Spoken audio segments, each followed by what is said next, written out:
परवा दिवशी एका मित्राचा वाढदिवस होता, मला दिवसभर जमलं नाही त्याला शुभेच्छा द्यायला.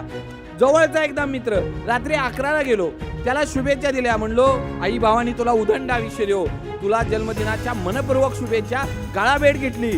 तो बोलायलाच तयार नाही, ऐकायलाच तयार नाही, बघतच नव्हता, असा हकलल्यागत करत होता. म्हणलं ह्याचं झालंय काय. मी त्याला विचारलं, अरे आज वाढदिवस आहे, असा डिस्टर्ब असल्यागत का वागतोय, कशासाठी असं वागतोय. नाही नाही म्हणलं बोलायचंच नाही तू. अरे पण झालंय काय. अरे म्हणला 70 जणांनी माझा स्टेटस ठेवला होता वाढदिवसाचा, 40 ग्रुपवर माझा मेसेज होता, व्हॉट्सअपला होतो मी सगळ्यांच्या, फेसबुकला पोस्ट होत्या, तू नाही माझा स्टेटस ठेवला. अरे पण मी आलोय ना, साक्षात जिवंत आलोय तुला शुभेच्छा द्यायला. नाही नाही म्हणलं. अहो बोलत नाही 3 महिने झाले, कारण त्याचा मी व्हॉट्सअपला स्टेटस नाही ठेवला. मित्रांनो लक्षात घ्या, व्हॉट्सअपचा स्टेटस, इंस्टाची स्टोरी आणि फेसबुकची पोस्ट ही आभासी आहे. ह्याच्यावर तुमची सुखदुःख कळत नाही. मित्र तो असतो ज्याला काळजातली स्टोरी आणि काळजातला स्टेटस कळतो ना, तोच तुमचा जिगरी मित्र असतो. लक्षात घ्या.